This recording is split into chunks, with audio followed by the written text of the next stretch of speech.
Unawain nga ho natin ano ho bang implikasyon ng pagdaan po ng submarine ng Russia sa ating pong karagatan, sa ating pong exclusive economic zone dahil maayos naman daw, sumasagot naman. Hindi naman daw ho tulad ng barko ng China na nambubunggo na pero oo, minsan hindi nakikipag-usap sa radyo, walang radio communication. Minsan naman, ang sipag magkapag-radio communicate pero paulit-ulit naman po yung kanilang imposibleng mensahe. At makakausap po ang International Defense Analyst at Professor ng De La Salle University, Department of International Studies, si Dr. Renato De Castro. Professor De Castro, Prof, kumusta ka na? Magandang umaga. Magandang umaga, Ka-Orly. Kamusta na po kayo? Mabuti naman, disturboin ko uli ang iyong umagang ito, Professor. Paano ba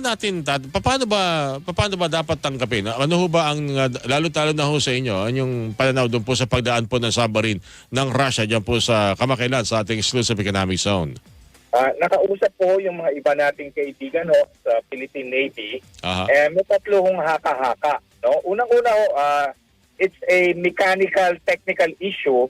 Kasi yung submarine naman diesel powered. Hindi siya nuclear powered. Kaya okay. kailangan niya talagang mag-surface. So talagang natural lang sa isang diesel powered submarine na mag-surface. Anyway, sabi nga naman nila, dumaan naman sa ating exclusive economic zone, may freedom of navigation siya. Alright. So pangalawa na elemento ng simbolismo. Kasi mula nung nakapokus ang Ruso sa gera nila sa Ukraine, kumbaga nagsasabi marami na hindi na makapangyarihan ng Ruso, lalo na sa dito sa Southeast Asia. So nagpakita naman ng konting lakas ang Russian Navy. Yung submarine galing actually sa Malaysia. Kumbaga nagpakita dito sa ating rehiyon na huwag nyo i-count off ang Russian Navy o ang Russian naval power. Nandito pa rin kami. Ang pangatlo na medyo, kumbaga masasabi natin, malibal nito o malicious yung elemento, pinapakita ng Ruso na aliado na kami ng China. Kasi ito yung analysis ko, nagkaroon ng summit si Putin tsaka si President Xi Jinping. Nasabi nila pagtitibayin nila yung hindi alyansa yan, alignment ang tatawagin natin. Kasi wala naman silang formal na kasunduan na magiging aliado sila. So ang ginagamit yung termino ng mga akademiko strategic alignment. So nag-declare sila, sabi ni Putin, susuportahan namin kayo sa mga issues na Ukraine, ng Taiwan at South China Sea at ganoon namin China. Lahat ng economic assistance.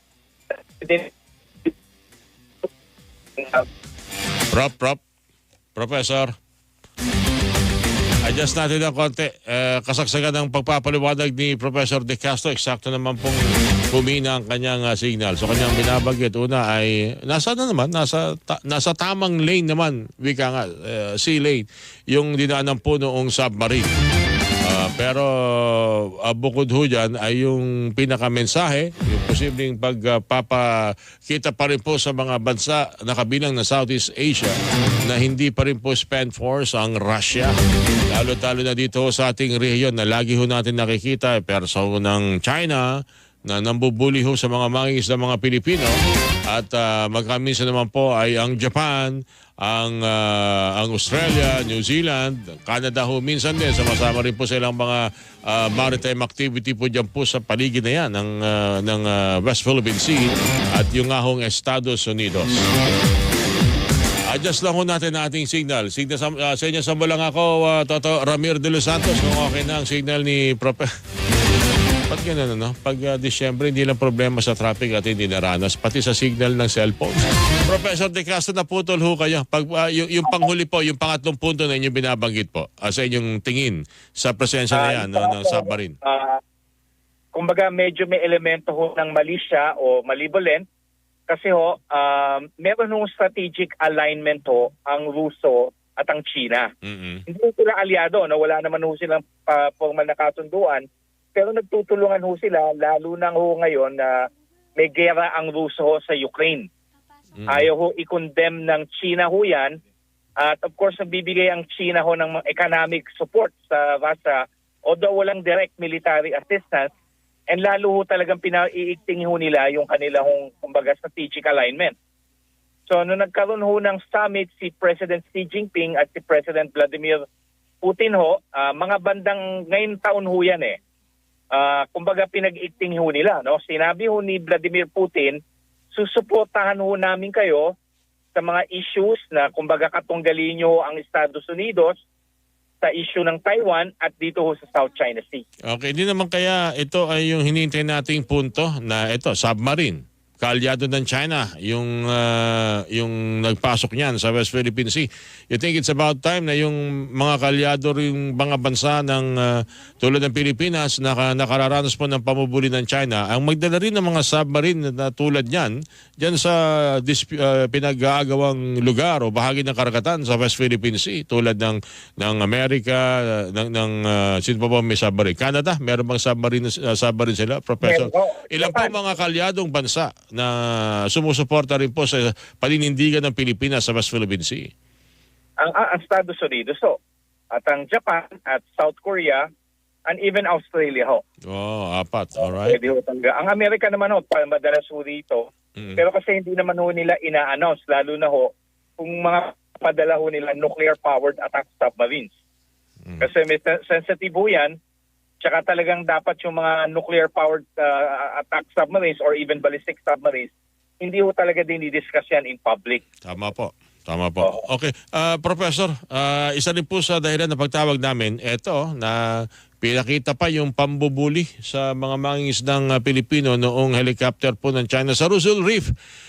Rumisponde ho yung mga barkohon ng Philippine Coast Guard at naka-experience na naman ng yung mga dangerous maneuvering yung delikadong pagtawid sa harapan ng mga barko ng Philippine Coast Guard. Hindi naman ito kagandahan, lalo na ho dito sa ating nararamdaman na sana na medyo paghupa ng tension po diyan sa West Philippine Sea, Professor. Hindi, pinararating lang ho natin ng China sa atin, yung kumbaga yung truce natin, diyan lang sa issue ng Ayungin Shoal. Ibig sabihin, doon lang tayo may peace talk, doon lang tayo may ceasefire. Sa iba hindi pwede, mambubuli pa rin kami. Sa Scarborough Shoal, sa Escoda, sa buong West Philippine Sea, South China Sea, kumbaga sa pananaw ng China, ano ho yan, free game ho yan.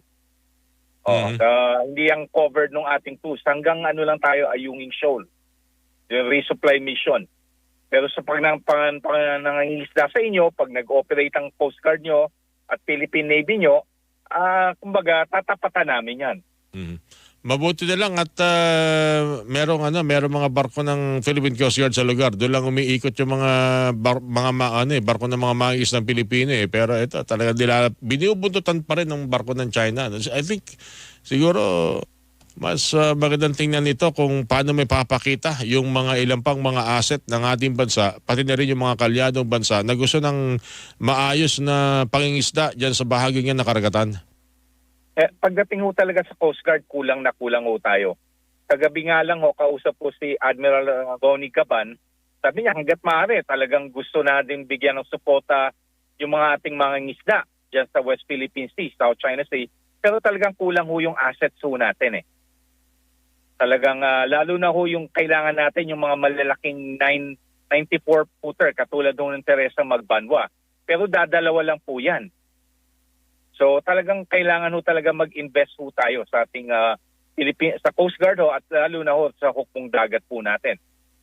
Talagang mahaba ang laro ho tol. Kasi talagang balak ng China ho sakupin yan. At ang China ho talagang mayroong malaking hubong dagat at ang Coast Guard. Chinese Coast Guard pinakamalaki ho yan sa buong mundo. 700 ships ho yan. Yung, kumbaga, yung mga barko ng Chinese Coast Guard.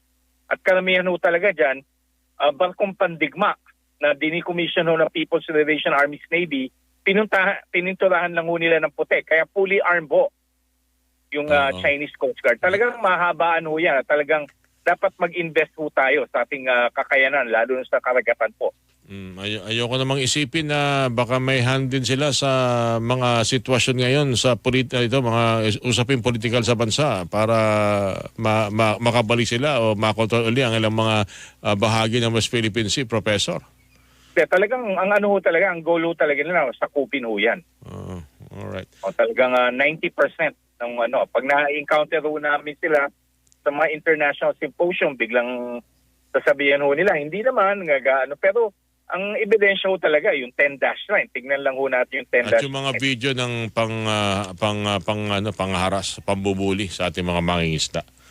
Tapos kukuha rin ho sila ng mga videos noon, sasabihin ho nila sa kanilang mamamayan, ginagampanan namin ang aming tungkulin na pangalagaan ang ating malawak na karagatan hanggang nagiging issue na rin ho nga yan sa Malaysia at Indonesia. Yung nga po. Anyway, Professor, napapasalamat muli kami sa iyong binigay ng pagkakataon. Sir, ingat kayo palagi at sa ulitin po, Professor De Castro. Thank you, sir. Maraming salamat ho, Ka-Orly, at magandang umaga po sa inyo at magandang umaga ho sa ating mga kababayan. Good morning po sa inyo, Dr. Renato De Castro, International Defense Analyst at Professor sa De La Salle University, Department of International Studies, ang inyo pong napakinggan.